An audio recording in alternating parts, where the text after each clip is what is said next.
Hello student, स्वागत है अपना यूट्यूब चैनल E1 पाठशाला में। तो आइए आज हम फिर से एक नए वीडियो लेकर आ गए हैं। आज हम लोग क्लास 12 का जो है बायो का जो 5वां चैप्टर जो हम लोग करेंगे, जिसका नाम है वंशागति एवं जैव विविधता। क्या है? वंशागति एवं जैव विविधता। जो हम लोग जो है इस चैप्टर में हम लोग पढ़ेंगे वंशागति क्या होता है या विविधता क्या होता है। जैव विविधता इसको बोल सकते हैं। ठीक है, बहुत सारे बुक में जो है जैव विविधता लिखा है और उसके जो है सिद्धांत को जो हम लोग इस चैप्टर में जो पूरे तरीके से समझेंगे। तो आप लोग जो है यह चैप्टर जो क्लास 10th में भी बहुत बार जो पढ़े होंगे कि वहाँ एक वैज्ञानिक था ग्रेगर जॉन मेंडल के बारे में नाम जो आप लोग सुने होंगे। वहाँ जो है क्वेश्चन भी बहुत बार हम लोग क्लास 10 में जो याद भी किए थे कि आनुवांशिकता का जनक किसे कहा जाता है, तो ग्रेगर जॉन मेंडल कहा जाता है। तो उसी से रिलेटेड जो हम लोग जो आज इस चैप्टर में जो पढ़ेंगे आनुवांशिकता। सबसे पहले समझना चाहिए आखिर आनुवांशिकता क्या होता है।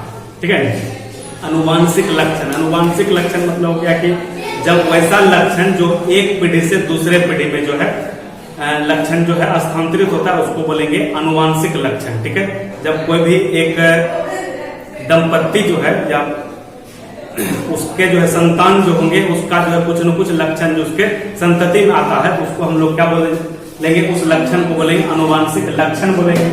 ठीक है, इसमें जो हम लोग जो है आगे सबसे पहले जो हम लोग इसमें समझेंगे कि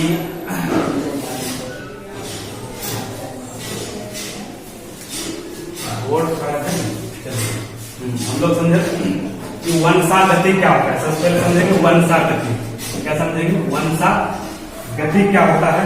ठीक है, ये थोड़ा पहला क्लास है डिजिटल बोर्ड पर, तो हो सकता है कि कुछ अनकंफर्टेबल हो, उसके लिए जो है आप लोग जो है ध्यानपूर्वक देखते रहिए। सबसे पहले इसका हम लोग समझे कि वंशागति होता है। ठीक है, वंशागति बोले थे कि आनुवांशिक लक्षणों का एक पीढ़ी से अगली पीढ़ी में जो है पहुंचना वंशागति का रखना। बस इतना आप लोग को लिखना है। अगर पूछ दे कोई भी व्यक्ति की वंशागति क्या है तो बस आप लोग को इतना ही बोलना है कि आनुवांशिक लक्षणों का, तो आनुवांशिक लक्षणों का एक पीढ़ी से दूसरे पीढ़ी में जाना आनुवांशिक लक्षण कहलाता है। अब बात है कि आखिर आनुवांशिक लक्षण हम लोग किसको बोलेंगे।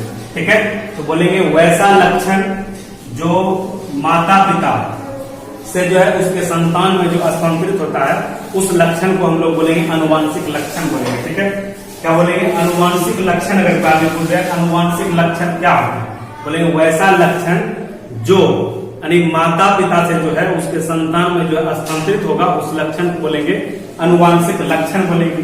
अब देखिए इस चैप्टर में जो एक शब्द आया था विविधता। क्या है? विविधता। विविधता मतलब होता है भिन्न भिन्न या अलग अलग बोल सकते हैं। क्या बोल सकते हैं? अलग अलग बोल सकते हैं। ठीक है, भिन्न भिन्न।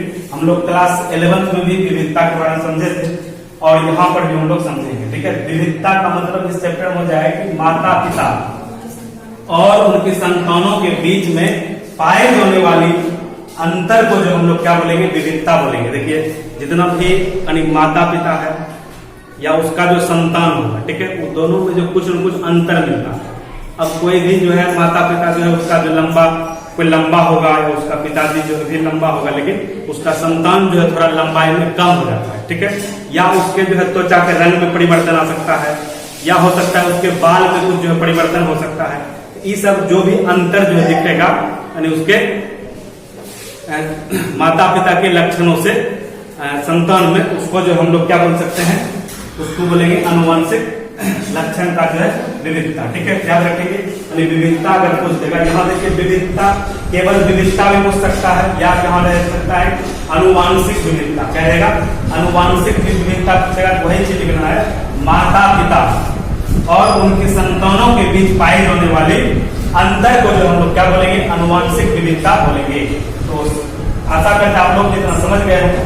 नेक्स्ट जो एक चीज पूछा जाएगा कि अनुवांशिक क्या होता है, अनुवांशिकी क्या है। ठीक है, अनुवांशिकी का परिभाषा पूछ सकता है कि अनुवांशिकी क्या है, तो बोलेंगे जीव विज्ञान की वह शाखा जिसके अंतर्गत, ठीक है, जीव विज्ञान की एक शाखा है अनुवांशिकी, बोलेंगे जीव विज्ञान की वह शाखा जिसके अंतर्गत वंशागति और विविधताओं का अध्ययन किया जाता है उसे हम लोग क्या बोलेंगे, अनुवांशिकी बोलेंगे। यानी जिस विज्ञान के अंतर्गत, ठीक है, जिस विज्ञान के अंतर्गत हम लोग जो है अनुवांशिक लक्षणों का अध्ययन करते हैं उसको हम लोग क्या बोलेंगे, अनुवांशिकी बोला जाएगा। जैसे हम लोग पढ़ते थे जीव विज्ञान क्या बोलते थे, यानी जीव विज्ञान वह शाखा जिसके अंतर्गत हम लोग जो है जीव जंतुओं का जो अध्ययन करते थे उसको जीव विज्ञान बोलते थे। बस उसी तरीके से जो यहाँ पर हम लोग को पूछा जाएगा अनुवांशिकी क्या है, तो बोल देंगे अनुवांशिक लक्षणों का, यानी जिस विज्ञान की वह शाखा जिसमें अनुवांशिक लक्षणों का अध्ययन किया जाता है उसे बोलेंगे क्या, अनुवांशिक लक्षण जो है बोलेंगे। ठीक है, तो आशा करते हैं आप लोग जो यह भी समझ गए हैं कि अनुवांशिक लक्षण क्या होता है। तो आगे हम लोग बढ़ते हैं, अनुवांशिक लक्षण जो हम लोग समझ चुके हैं। अब देखिए यहाँ एक शब्द आएगा, अनुवांशिक शब्द का जो है सर्वप्रथम प्रयोग किसने किया था। ठीक है, एक शब्द क्या आएगा, अनुवांशिक, पेन था ले लेते हैं पहले, इसको मिटा देते हैं। ठीक है,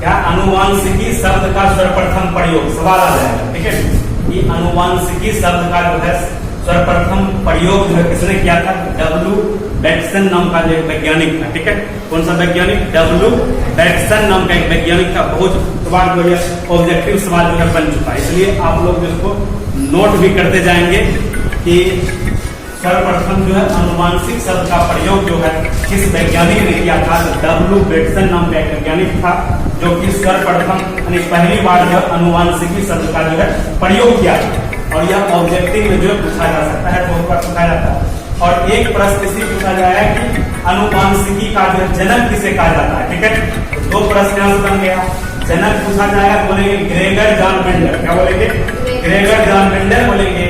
अगर बोलते हैं कि अनुवांशिकी शब्द का सर्वप्रथम प्रयोग किसने किया था, तो तब जो है डब्ल्यू बेटसन बोलना है। ठीक है, यहाँ से दो प्रश्न आ गया।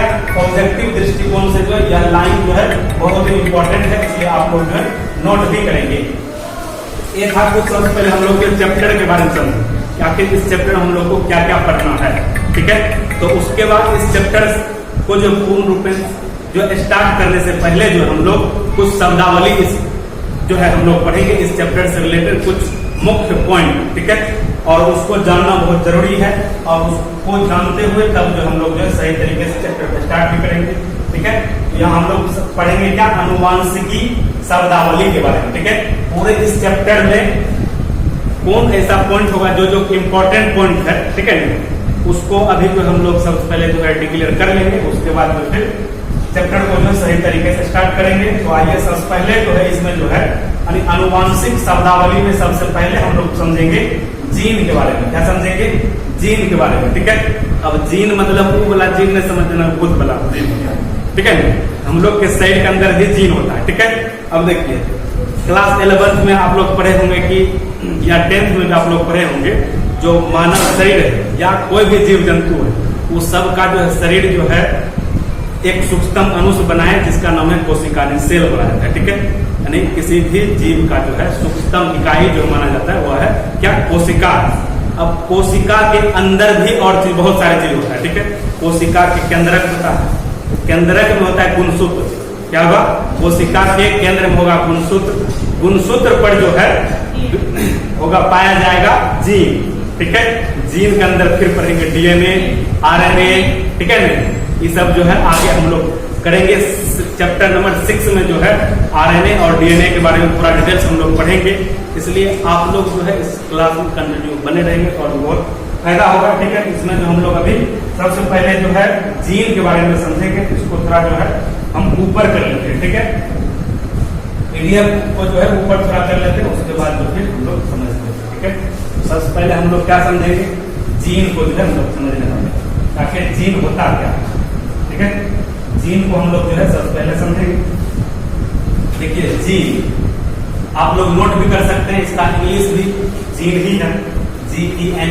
ठीक है, कहते जीन शब्द का जो प्रयोग सर्वप्रथम जो है जोहानसन ने किया है, एक वैज्ञानिक था जोहानसन। ठीक है, किसी किसी बुक में इसका पूरा नाम जोहानसन वर्ड भी लिखा रहता है। ठीक है, हम जो शॉर्ट में लिए हैं, याद रखना अगर कुछ देखा तो ऑब्जेक्टिव में कि जीन शब्द का प्रयोग ठीक है। जीन शब्द का प्रयोग सर्वप्रथम किस वैज्ञानिक ने किया था? वो बोलेंगे जोहानसन नाम का एक वैज्ञानिक था, जो कि सबसे पहली बार जो है जीन शब्द का प्रयोग किया था, ठीक है। लेकिन खोजने की बात करेंगे तब तो जीन के बारे में सबसे पहले जो है मेंडल साहब ने बताया। मेंडल साहब उसको बोले थे कारक, कारक नाम दिया था। क्या दिया था? कारक। वो बोला था कि एक प्रकार की कारक होता है किसी भी जीव में, उसी कारक के आधार पर जो है आनुवांशिक लक्षण जो है एक पीढ़ी से दूसरे पीढ़ी में स्थानांतरित होता है। लेकिन बाद में जो एक वैज्ञानिक आया, ठीक है, जोहानसन, वह जो है उसी कारक को, जो अनुमान मेंडल साहब जो जिसको बोला था कारक, उसको जो है यह क्या बोल दिया, नामांकरण कर दिया और उसको बोला जीन। क्या बोल दिया? जीन। इसलिए जो है यह लाइन जो आप लोग याद रखेंगे कि सर्वप्रथम जो जीन शब्द का जो प्रयोग किया था जोहानसन ने, ठीक है। और मेंडल साहब के बारे में चैप्टर में पूरा मेंडल साहब से रिलेटेड हम लोग को पढ़ना है। तो मेंडल साहब जो है जीन को क्या बोला था? कारक। ऑब्जेक्टिव में पूछा जा सकता है कि कौन से वैज्ञानिक जो है जीन को कारक के रूप में बताया? मेंडल साहब बताया था, ठीक है। या इसी को उल्टा पूछ सकता है कि मेंडल साहब ने जो है जीन को क्या बताया था, किस रूप में? कारक के रूप में बताया था। यानी कि बोला था कि जीन जो है एक प्रकार क्या है? कारक, ठीक है। यह बताया था कौन? मेंडल साहब, ठीक है। याद रखेंगे। इसको जो है रफ कर लेते हैं, मिटा देते हैं, ठीक है। तो आशा करते हैं आप लोग आसानी से समझ रहे होंगे कि दोनों पॉइंट जो आप लोग जो है नोट करिए, ठीक है। नोट कर लिए। फर्स्ट नंबर नोट कर लेना है, यह शब्द जो है किसने दिया था? जीन शब्द किसने दिया था? तो नोट कर लेना। उसका दूसरा शब्द है मेंडल ने इसे क्या कहा था? कारक कहा था। अब देखिए नेक्स्ट पॉइंट, कहते हैं अनुवांशिकी लक्षणों को एक पीढ़ी से दूसरे पीढ़ी में पहुंचाता है। अब अगर पूछ देगा कि वह कौन सा कारक है, ठीक है, जो कि अनुवांशिक लक्षणों का एक पीढ़ी से दूसरे पीढ़ी पहुंचाने में मदद करता है, तो वह है जीन। क्या है? जीन। जीन ही है जो कि माता पिता में जो लक्षण पाया जाता है वह जो है अगले आने वाले पीढ़ी में जो है स्थानांतरित करते हैं अपने संतान में जो है। जैसे अभी देख लो मेरा बाल मुगल, ठीक है, मुगल है, तो ऐसा हो सकता है कि मेरे पूर्वज में, मेरे बाप यानी पिताजी या मेरे दादाजी का भी जो है बाल ऐसा हो रहा होगा, ठीक है। तो वही लक्षण जो मेरे अंदर में जो प्रकट होगा, ठीक है। या जैसे स्किन का जो है रंग भी हो सकता है, ठीक है, ये सभी अनुवांशिक लक्षण के अंतर्गत आ सकता है, ठीक है। या मेरा जो है बोलने का तरीका क्या है, वो सब भी अनुवांशिक लक्षण के ही अंतर्गत आता है, ठीक है। यह सब याद रखेंगे। अनुवांशिक लक्षण जो है जीन के माध्यम से जो है एक पीढ़ी से दूसरे पीढ़ी में हस्तांतरण होता है। इसको भी आप लोग जो है याद रखेंगे इसकी तरफ, ठीक है। उसके बाद चौथा पॉइंट है कि इसे अनुवांशिकी पदार्थ की क्रियात्मक इकाई कहते हैं, ठीक है। ऑब्जेक्टिव में पूछा जा सकता है कि अनुवांशिकी पदार्थ की क्रियात्मक इकाई क्या है, ठीक है। अनुवांशिकी पदार्थ की क्रियात्मक इकाई क्या है? बोलेंगे वो है जीन। क्या है? जीन है, ठीक है। ये भी लाइन जो है ऑब्जेक्टिव दृष्टिकोण से जो है बहुत बहुत इंपॉर्टेंट है कि अनुवांशिकी पदार्थ की जो है क्रियात्मक इकाई, ठीक है, क्रियात्मक इकाई बोलेंगे किसको? जीन को जो है बोलेंगे। आइए नेक्स्ट पॉइंट है कि गुणसूत्र का वह हिस्सा जो अनुवांशिक लक्षणों को एक पीढ़ी से दूसरे पीढ़ी में पहुंचाता है उसे जीन कहते हैं। अगर 2 नंबर वाले प्रश्न आ जाए परिभाषा कि जीन क्या है, ठीक है ना, जीन क्या है, तो जीन की परिभाषा लिखेंगे क्या लिखेंगे? गुणसूत्र का। गुणसूत्र की बात कर रहे हैं, गुणसूत्र के अंदर जीन पाया जाता है। तुरंत बोले थे सभी जितना भी जंतु है, जीव जंतु है, सब में जो है कोशिका पाया जाता है, ठीक है। मानव शरीर का या कोई भी जीव हो, छोटा छोटा हो, बड़ा से बड़ा जीव हो, सब में जो है उसका सूक्ष्म इकाई जो कोशिका क्या होता है? कोशिका होता है। और उस कोशिका के जो है अंदर पाया जाता है कोशिका का केंद्रक होता है, और कोशिका के केंद्र में जो है पाया जाएगा गुणसूत्र। क्या पाया जाएगा? गुणसूत्र। और गुणसूत्र के अंदर पाया जाएगा जीन। इसलिए हम यहाँ क्या लिखते हैं कि गुणसूत्र का वह हिस्सा जो अनुवांशिक लक्षणों का एक पीढ़ी से दूसरे पीढ़ी में पहुंचाता है उसे हम लोग जीन कहते हैं। क्या कहते हैं? जीन। आप लोग जो है आसानी से, इतना आसान पूरा परिभाषा हम दिए हैं आसान सा, ठीक है। आप लोग इसको नोट कर लीजिए, ठीक है। ये पहला जो शब्दावली हम लोग का खत्म हो गया। जीन के बारे में जो हम लोग अभी समझ गए। अब जीन के बारे में इतने हम नहीं पढ़ेंगे, अभी जैसे चैप्टर स्टार्ट होगा ठीक है, और भी पूरा डिटेल्स हम लोग जो है जीन के बारे में समझेंगे। ठीक है, अभी जो है केवल ओवरव्यू दे रहे हैं आखिर इस चैप्टर में हमको क्या क्या पढ़ना, क्या पहले जानकारी रहेगा तो आखिर क्या क्या पढ़ना। अब मैं कहीं जा रहा हूँ, हमको पहले पता रहेगा तो हमको जाना है दिल्ली जाना है, पटना जाना है, कलकत्ता जाना है, अब पते नहीं है कहाँ जाएंगे, कौन गाड़ी में बैठ जाएंगे, इसलिए पहले जो है पता रहना चाहिए आखिर हमको पढ़ना क्या है। ठीक है, ठीक है ना, तो वही जो अभी पता कर रहे हैं आखिर इसमें हम लोग क्या क्या पढ़ेंगे। तो जीन के बारे में भी तो हम लोग थोड़ा थोड़ा पढ़े। ठीक है, जीन के बारे में और भी डिटेल्स हम लोग जो है नेक्स्ट वीडियो में जो हम लोग पढ़ेंगे। ठीक है, अभी जो हम लोग इसमें लगभग 25 शब्दावली जो पढ़ने वाले हैं। ठीक है, 25 शब्द के बारे में जीन एक हो गया, तो दूसरा फिर हम लोग पढ़ेंगे एलील के बारे में। ठीक है, तो उसी तरीके से 25 चीज के बारे में पढ़ेंगे और पूरे चैप्टर में फिर जो इसको डिटेल भी करेंगे। ठीक है, इसलिए घबराना नहीं है, आप लोग नोट करते रहिए। इसको जो हम लोग थोड़ा मिटा देते हैं, फिर जो इसको ऊपर करते हैं। ठीक है, आशा करता आप लोग को जो है समझ में आ रहा होगा।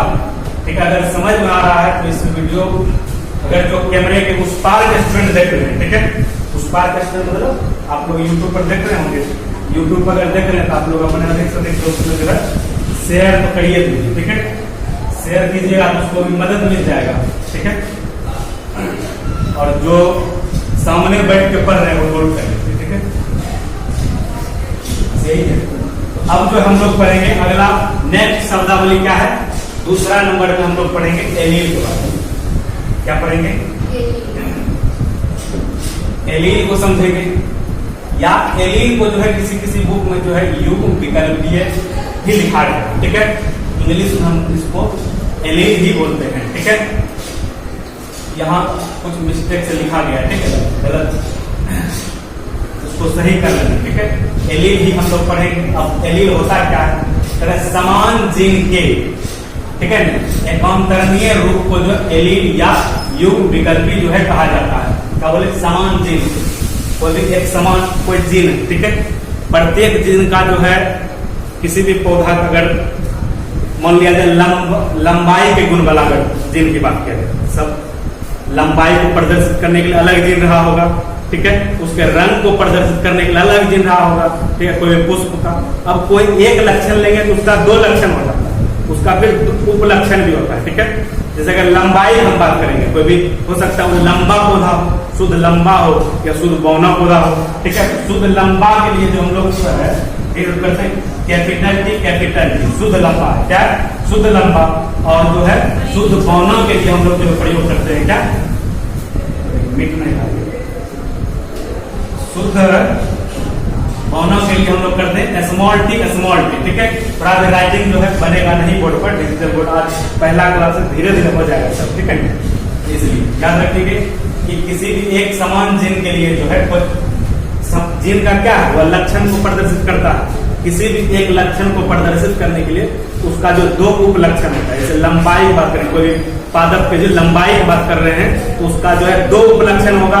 लंबाई में हो सकता है कि शुद्ध बौना हो सकता है, शुद्ध लंबा हो सकता है। ठीक है, तो शुद्ध लंबा के लिए जो हम लोग जो है कैपिटल टी से डिनोट करते हैं, और शुद्ध बौना के लिए जो स्मॉल टी से जो है हम लोग डिनोट करते हैं। ठीक है, और जो कैपिटल टी होता है यह प्रभावी लक्षण होता है। क्या होता है, प्रभावी लक्षण। प्रभावी मतलब कि जो अपना प्रभाव जो दिखा सकता है एक पीढ़ी से दूसरे पीढ़ी। ठीक है, और जो स्मॉल टी वाला होता है यह होता है वो प्रभावी लक्षण का जीन होता है। क्या होता है, वो प्रभावी लक्षण का जीन होता है, और इसका जो है अगले पीढ़ी में तो कोई प्रभाव नहीं दिखता। ठीक है, अब देखिए इसमें जो है हम लोग एलील के बारे में समझे। एलील क्या है, समान जीन के एकांतरणीय रूप को जो है एलील बोलेंगे, या युग विकल्पी भी इसको जो है बोल सकते हैं। ठीक है, जैसे हम लोग अभी एग्जाम्पल में भी दिए थे, लंबापन हो गया किसी का, कोई भी पादप एक लक्षण लेंगे, लंबाई की बात अगर करेंगे तो उसकी लंबाई में हो सकता है शुद्ध लंबा हो या शुद्ध बौना हो।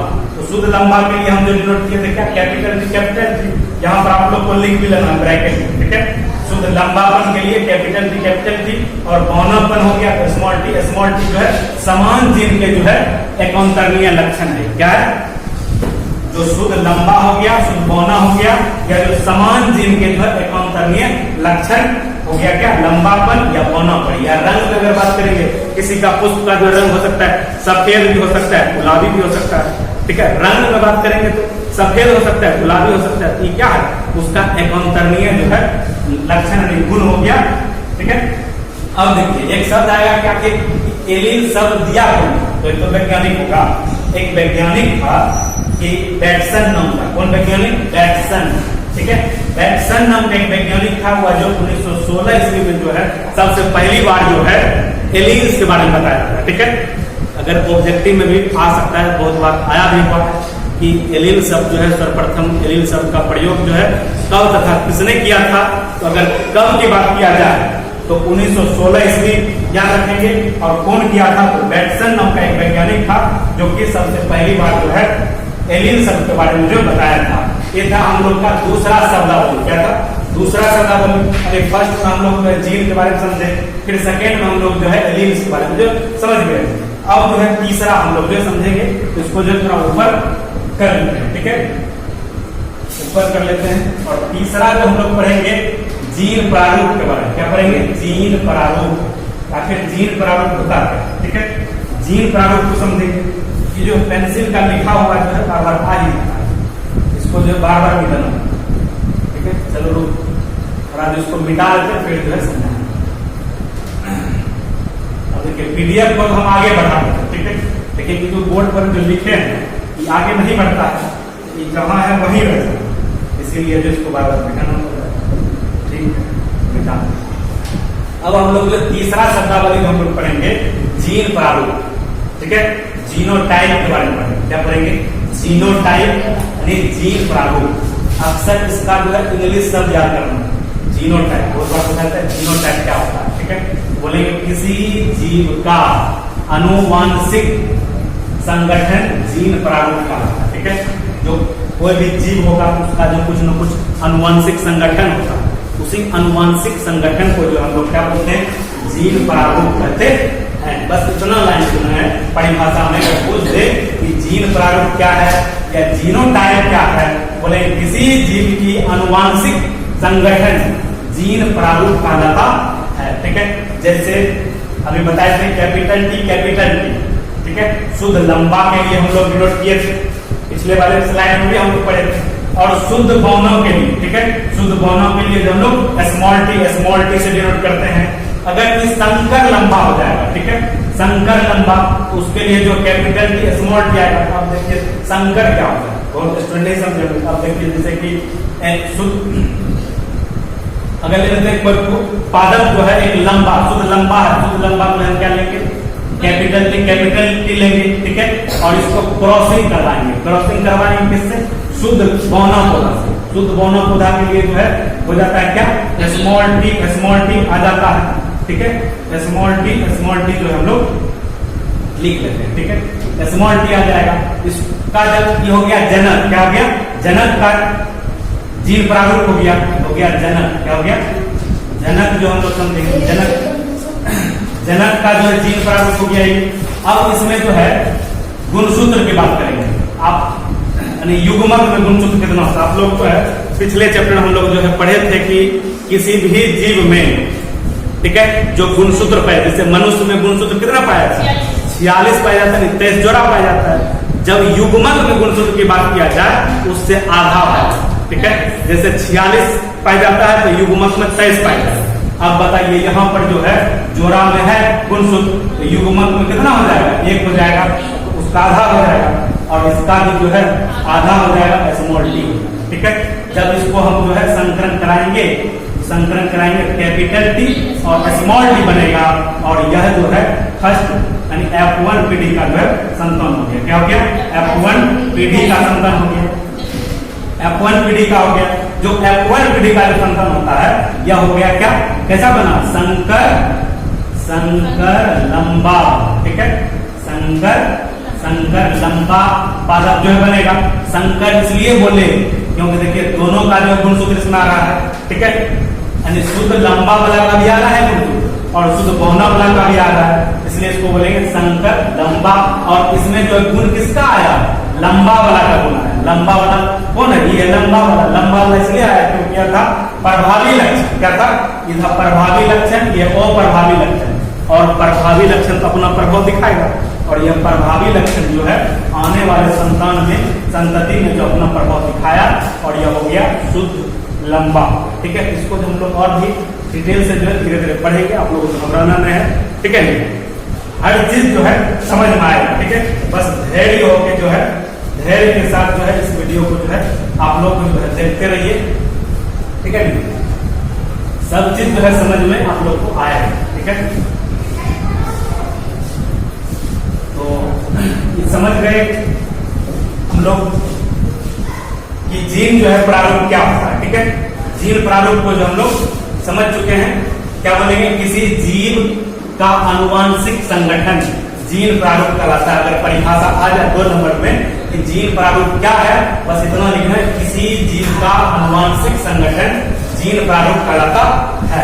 और इसका एग्जांपल भी हम लोग लिख देंगे, कैपिटल टी शुद्ध लंबा के लिए आ गया, स्मॉल टी जो है या किसके लिए आ गया, शुद्ध गौना के लिए, और जो है कैपिटल टी स्मॉल टी या संकर लंबा के लिए आ गया। सब में देखिए जीन प्रारूप अलग अलग है, शुद्ध लंबा के लिए अलग जीन प्रारूप है, शुद्ध गौना के लिए अलग प्रारूप है, संकर लंबा के लिए अलग प्रारूप है। ठीक है, तो इसको भी हम लोग समझ गए। अब जो है चौथा जो हम लोग शब्दावली में पढ़ेंगे। ठीक है, चौथा जो हम लोग पढ़ेंगे लक्षण प्रारूप, या इसको हम लोग दृश्य प्रारूप भी बोल सकते हैं, और इसको फिनोटाइप बोलेंगे। क्या बोलेंगे, फिनोटाइप। सबसे पहले हम लोग पढ़ेंगे जीनोटाइप पढ़ेंगे, अब पढ़ेंगे फिनोटाइप। फिनोटाइप मतलब लक्षण प्रारूप। लक्षण प्रारूप मतलब क्या कि जिसको हम ऐसे आमने सामने देख करके जो है पता कर सकते हैं उसमें क्या लक्षण है। ठीक है, ऐसे देख करके पता कर सकते हैं, तो हो गया लक्षण प्रारूप। और जीनोटाइप में तो शरीर के बनावट, अंदर की बनावट है, तो जीन के आधार पर हम पता करेंगे, तो हो गया जीन प्रारूप। ठीक है,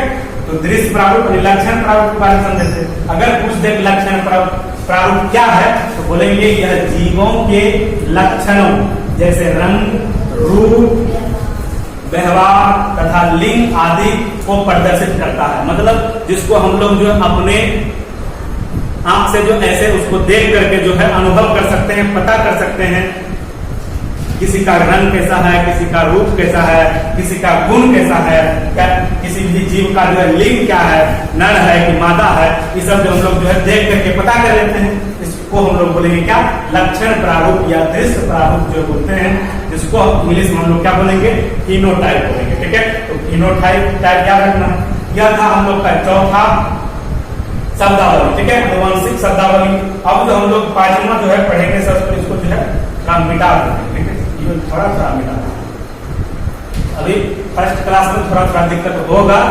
ठीक है, जब धीरे धीरे जो है डिजिटल बोर्ड का यूज लगातार करने लग जाएंगे तो फिर जो है सही हो जाएगा। ठीक है, तो इसलिए घबराना नहीं है, इसको थोड़ा जो है आगे हम लोग जो है करते हैं। ठीक है, ऊपर कर लेते हैं। अब हम लोग समझेंगे जीन बिंदु क्या है। ठीक है, क्या पढ़ेंगे, जीन बिंदु के बारे में, कि जीन बिंदु क्या होता है। देखिए अगला 5वां जो शब्दावली हम लोग पढ़ेंगे जीन बिंदु। ठीक है, जीन बिंदु के बारे में, यानी जीन लोक्यूल। ठीक है, जीन बिंदु क्या होता है। अब देखिए गुणसूत्र के जिस स्थान पर जीन पाया जाता है उस स्थान को ही हम लोग बोलेंगे जीन बिंदु। अभी इससे पहले तुरंत जो हम लोग पढ़े थे कि जीन जो है कहाँ पाया जाता है, गुणसूत्र में पाया जाता है, गुणसूत्र में पाया जाता है। आखिर गुणसूत्र के किसी भी हिस्सा में पाया जाता है, तो गुणसूत्र के जिस हिस्सा पर जीन पाया जाएगा उस हिस्सा को हम लोग क्या बोलेंगे, जीन बिंदु बोलेंगे। क्या बोलेंगे, जीन बिंदु। बस इतना बात जो आप लोग को लिखना है।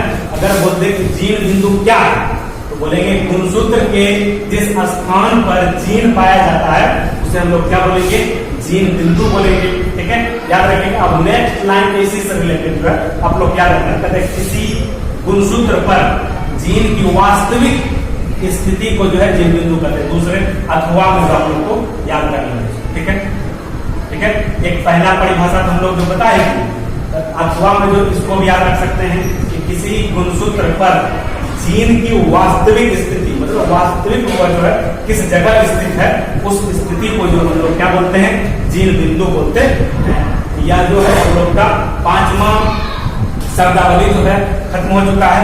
अब जो है इसी में 6 नंबर जो है, 6वां नंबर जो हम लोग समझेंगे क्या, समयुग्मजी या आनुवांशिक शुद्धता का। ठीक है, क्या बोले, समयुग्मजी बोलते या आनुवांशिक शुद्धता बोल दे, ठीक है, होमोजाइगस बोल सकता है, ठीक है, या प्योरिटी ऑफ गैमेट्स बोल सकता है, ठीक है। इस तरह से याद रखेंगे। या समयुग्मजी क्या है या आनुवांशिक शुद्धता क्या है, तो बोलेंगे जब एक लक्षण के लिए दो जीन समान आकार के होते हैं तो ये समयुग्मजी कहलाते हैं। अभी तुरंत जो है दो तरह का जो है लिए थे, जैसे कैपिटल टी कैपिटल टी। इसमें जो है जो जीन प्रारूप है दोनों सेम सम है, कैपिटल टी है तो कैपिटल टी है। जब समान जीन पाया जाएगा उसको क्या बोलेंगे, समयुग्मजी बोलेंगे, ठीक है। जैसे स्मॉल टी भी है, स्मॉल टी भी है, इसमें भी देखिए समान प्रकार का जीन पाया जा रहा है, उसको भी क्या बोलेंगे, समयुग्मजी बोलेंगे। लेकिन अगर इसी में रह जाता कैपिटल टी, एक रहता है स्मॉल टी, तब इसको क्या बोलते हैं, विषमयुग्मजी। क्या बोलते हैं, विषमयुग्मजी, इसलिए क्योंकि इसमें युग्मक जो है अलग अलग मिल रहा है, ठीक है, क्योंकि कैपिटल टी भी आ रहा है, स्मॉल टी भी आ रहा है, इसलिए इसको हम लोग जो है विषमयुग्मजी बोलेंगे। तो याद रखेंगे समयुग्मजी। अगर पूछ दे कि समयुग्मजी क्या है या आनुवांशिक शुद्धता क्या है, तो बताए थे कि जो कैपिटल टी है या शुद्ध लक्षण को दिखाता है, शुद्ध लंबा को, या जो स्मॉल टी है शुद्ध कोना को दर्शाता है, इसलिए इसमें आनुवांशिक शुद्धता को भी बता रहा है। लेकिन जब इसमें कैपिटल या स्मॉल टी आ जाता है तो इसमें दोनों गुण आ रहा है, तो वह जो शुद्धता को नहीं दर्शाएगा, वह दर्शाएगा संकर लक्षण, ठीक है, यानी दोनों के लक्षण उसमें जो है मिल जा रहा है, ठीक है। क्या रखेंगे, समयुग्मजी अगर पूछते या आनुवांशिक शुद्धता बोल देंगे जब एक लक्षण के लिए दो जीन समान आकार के होते हैं तो इसे समयुग्मजी कहते हैं। जैसे समयुग्मजी के लिए जैसे भी आप लोग को नोट करना है, लंबापन के लिए हम क्या बताए, कैपिटल टी जो कि प्रभावी समयुग्मजी होगा, ठीक है, ये भी बता दिए थे कि प्रभावी तो कैपिटल टी जो होगा वो प्रभावी समयुग्मजी होता है। और दूसरा एग्जाम्पल याद रखें, बौनापन, या भी तो स्मॉल टी डिनोट करेंगे इसे, और यह जो वो प्रभावी समयुग्मजी हो जाएगा, ठीक है। इसको जो आप लोग को याद रखना है, ये था हम लोग का जो है 6वां नंबर का जो है शब्दावली, ठीक है, इस चैप्टर का। अब जो है हम लोग 7वां नंबर जो समझेंगे विषमयुग्मजी जो है क्या होता है, आप लोग इसको नोट भी कर लीजिए, नोट कर चुके हैं। मतलब वीडियो कैमरा के जो इस पार स्टैंड है उसको लेट लग जाता है, तो उस पार वाला जल्दी लिखना, स्क्रीन शॉट लिखना है, इसलिए इस पार वाले स्टूडेंट को तुरंत लिखना पड़ता है, लिख लेता है। आगे हम लोग जो है पढ़ेंगे, ठीक है। 7वां नंबर जो हम लोग जो है समझेंगे विषमयुग्मजी। जैसे हम अभी तुरंत बताएंगे विषमयुग्मजी क्या है, ठीक है, जिसमें कि जीन टाइप जो दोनों अलग अलग है, ठीक है, अलग अलग रहेगा, उसको बोलेंगे। ये जो है बार बार आ जाता है लिखा हुआ, इसको जो मिटाना पड़ता है। चलिए ये मिटा देते हैं, बड़ा मेहनत लगेगा, लेकिन ये है कि डिजिटल बोर्ड है, फटाफट मिट जाता है, कोई दिक्कत भी नहीं, ठीक है। बस ये भी धीरे धीरे जो हम लोग जब करते रहेंगे तो सीख जाएंगे, ठीक है। तो आइए फिर हम लोग जो पढ़ेंगे 7वां नंबर का जो है यानी विषमयुग्मजी, ठीक है। विषमयुग्मजी अभी पढ़े थे हम लोग समयुग्मजी, अब पढ़ेंगे विषमयुग्मजी। विषम देखिए, विषम मतलब होता है अलग, नाम जिस पता करता है, विषम मतलब अलग अलग, युग्मजी मतलब युग्मक अलग अलग युग्मक जीन होगा, ठीक है। बोलेंगे जब एक लक्षण के लिए दो जीन, क्या बोले, जब एक लक्षण के लिए दोनों जीन जो है वो समान प्रकार का होगा, असमान मतलब अलग अलग प्रकार होगा, तो इसे हम लोग बोलेंगे विषमयुग्मजी। क्या बोलते हैं, विषमयुग्मजी बोलते हैं। जैसे संकर लंबा हो गया, तो संकर लंबा के लिए जो है हम लोग बताए थे कैपिटल टी स्मॉल टी करते हैं, लिखते हैं, और यह क्या हो गया, इसमें शुद्ध लक्षण नहीं है, संकर आ गया, क्योंकि इसमें दोनों का जो लक्षण आता है, कैपिटल टी भी आ गया और स्मॉल टी भी आ गया, इसलिए इसको क्या बोलेंगे, विषमयुग्मजी। विषम मतलब अलग प्रकार के युग्मक आ जा रहा है, इसको जो आप लोग याद रखेंगे। ये हम लोग का 7वां नंबर का जो है आनुवांशिक शब्दावली, ठीक है।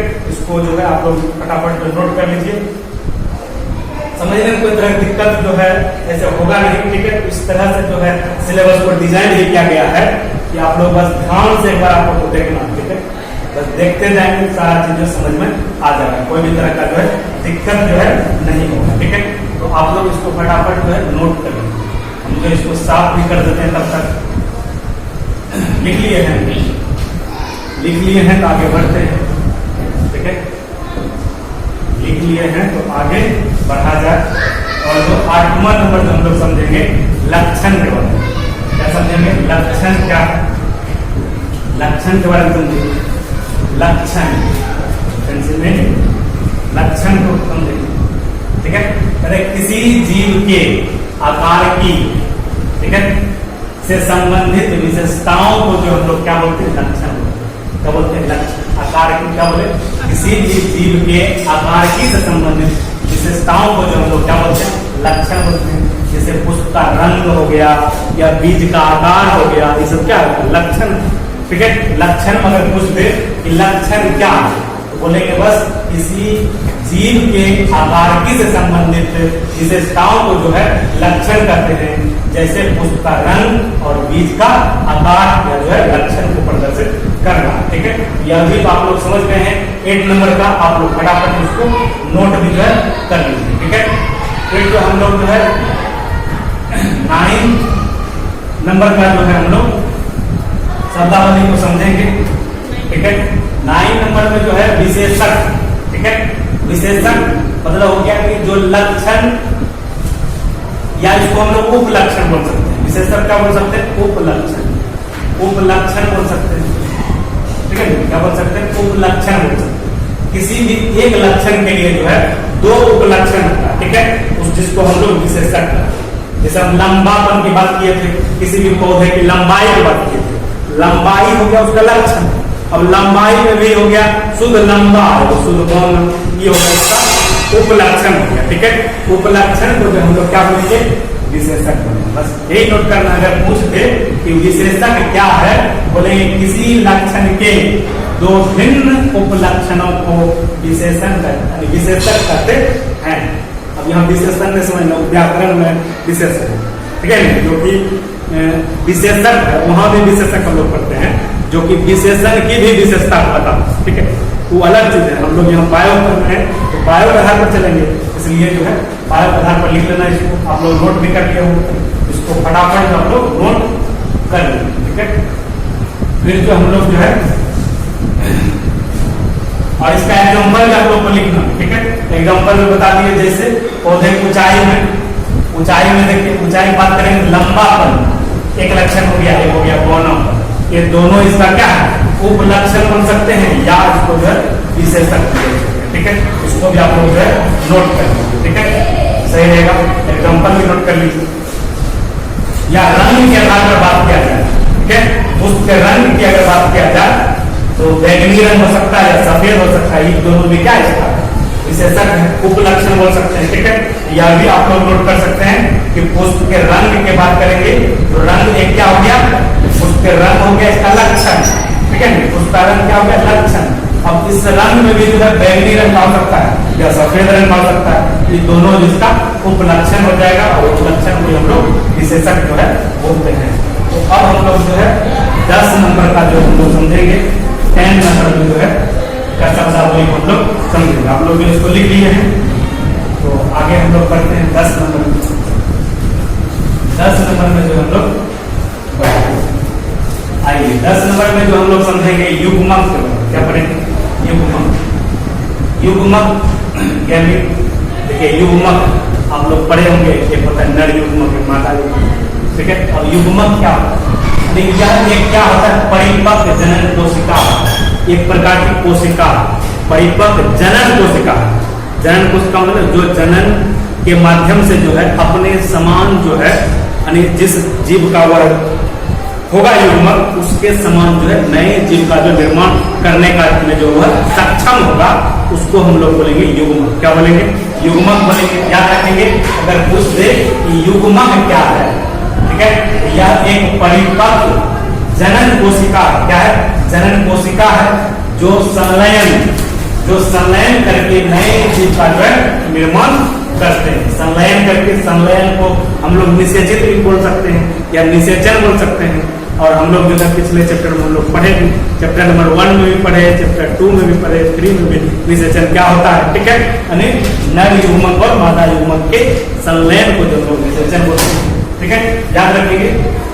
और जो है युग्मक अगर पूछते कितना प्रकार होता है, युग्मक जो है दो प्रकार का होता है, एक होता है मादा युग्मक, क्या होता है मादा युग्मक, और एक होता है नर युग्मक, क्या होता है नर युग्मक। युग्मक दो प्रकार। अब इसमें जो है आप लोग को याद रखना इसका सिंबल, इस चैप्टर में जो है एक जरूरी होगा कि मादा युग्मक का सिंबल और जो है नर युग्मक का सिंबल, ठीक है। जो मादा युग्मक का जो है नर युग्मक का जो सिंबल याद रखेंगे आप लोग, इस तरह का जो है याद रखेंगे, ठीक है। ये है नर युग्मक का सिंबल, ठीक है। और मादा युग्मक का जो सिंबल आप लोग याद रखना है, इस तरीके से याद रखेंगे। ये हो गया मादा युग्मक का सिंबल, ये हो गया नर युग्मक का सिंबल, ठीक है। तो सिंबल आप लोग जो है नोट कर लेंगे, आप लोग के बुक में भी यह सिंबल जो है रहता है।